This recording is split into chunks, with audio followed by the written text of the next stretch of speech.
Let's replace a traditional volume control in the wall with a Russound V-KP-1 keypad.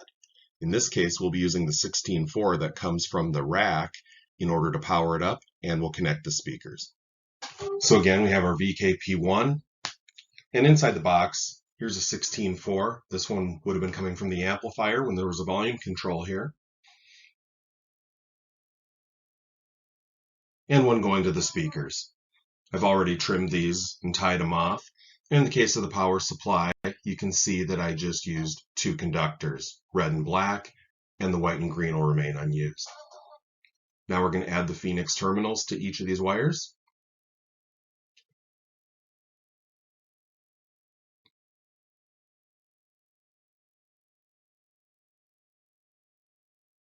And snug down the screws.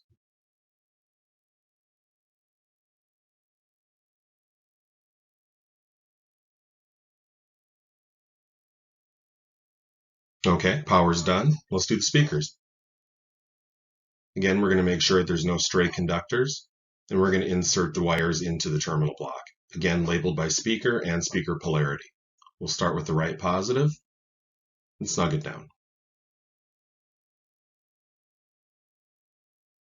Now the negative.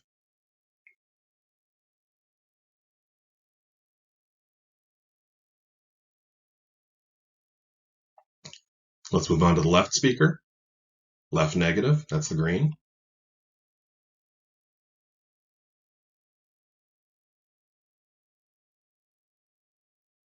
And the positive for the left speaker.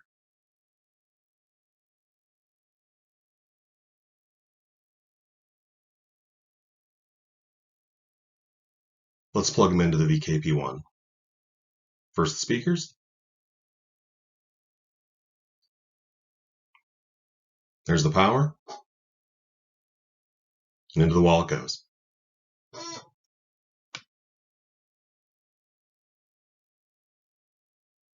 Perfect. Thanks for watching.